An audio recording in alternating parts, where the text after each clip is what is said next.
आप सभी सतर्क हो जाइए, जितने भी व्हाट्सअप यूजर हैं, क्योंकि व्हाट्सअप अपने नए प्राइवेसी पॉलिसी अपडेट लाने के बाद आ चुका है सबसे बड़ी मुसीबत में। अगर इस मुसीबत का समाधान नहीं निकाला व्हाट्सअप ने, तो व्हाट्सअप हो सकता है इंडिया के अंदर पूरी तरीके से बैन। तो आप सभी सतर्क हो जाइए। और आज मैं आप सभी को इस वीडियो के अंदर ये बताऊंगा कि क्यों आखिर व्हाट्सअप बैन होने वाला है और क्या मुसीबत है जिसका समाधान नहीं होगा तो व्हाट्सअप हो सकता है इंडिया के अंदर बैन। बिना किसी देर किए आप इस वीडियो को एक लाइक कर दीजिएगा, चैनल को सब्सक्राइब कर दीजिएगा और घंटी को ऑन करना मत भूलिएगा।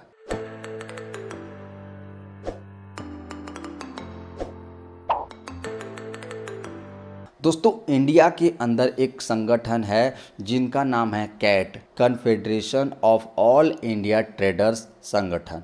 केंद्रीय आईटी मिनिस्टर रविशंकर प्रसाद जी को एक पत्र लिखा कि व्हाट्सएप के ऊपर करी जाए कार्रवाई, अदरवाइज हम कोर्ट का दरवाज़ा खटखटाएंगे। कैट ने ये मेंशन करा है कि जो व्हाट्सएप का नया प्राइवेसी पॉलिसी आया है उस चीज़ से हमारे इंडिया के अंदर फेसबुक के 200 मिलियन से ज़्यादा यूजर हैं और उनका अगर डाटा इधर से उधर ट्रांसफ़र होता है तो ये हमारे यूजर के प्राइवेसी का ही नहीं बल्कि हमारे इकोनॉमी और हमारे कंट्री के सिक्योरिटी का भी सवाल है।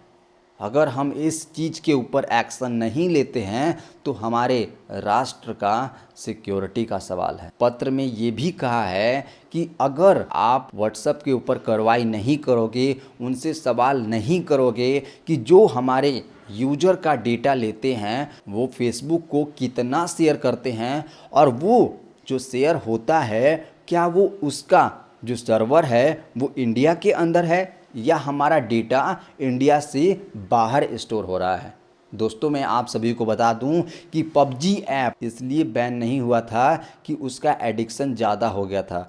उसको बैन इसलिए करा गया था क्योंकि उसका जो डेटा सर्वर था वो टेंसेंट के पास था और टेंसेंट एक चाइना के कंपनी है। जो भी डेटा स्टोर होता था वो चाइना के अंदर ही स्टोर होता था, इसलिए पबजी को बैन कर दिया गया है।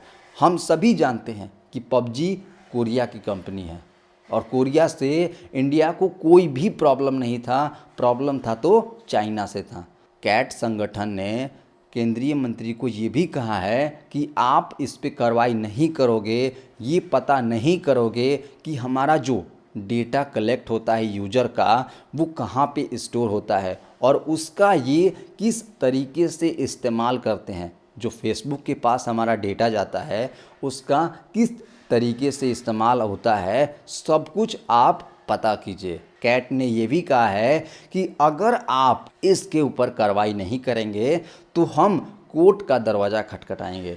और जब दोस्तों कोर्ट में ये चीज़ चला जाएगा और जब पता चलेगा कि व्हाट्सएप जो भी हमारा डेटा कलेक्ट करती है फेसबुक के साथ जो साझा करती है वो इंडिया के अंदर स्टोर नहीं होता है, कहीं बाहर देश में बाहर कंट्री में जाकर स्टोर होता है, तो व्हाट्सएप हो सकता है बैन। अब ये डिसाइड करेगा कोर्ट कि क्या करना है। कैट के सवालों को रिस्पॉन्स करते हुए, जवाब को रिस्पॉन्स करते हुए मीडिया में एक विज्ञापन छपा है और उसमें मुझे लगता है कि ये जो ट्विटर पे एक पोस्ट आया है, क्योंकि जब कैट ने पत्र लिखा उसके तुरंत बाद ही कुछ दिनों के बाद ही व्हाट्सएप ने एक ट्वीट करा है कि हम अपने बिजनेस को एक्सटेंड कर रहे हैं, बढ़ा रहे हैं। जो प्लान था हमारे प्राइवेसी पॉलिसी अपडेट को लेकर वो मई तक हम इसे पोस्टपोन कर रहे हैं और व्हाट्सएप कि किसी भी यूज़र का ना अकाउंट डिलीट होगा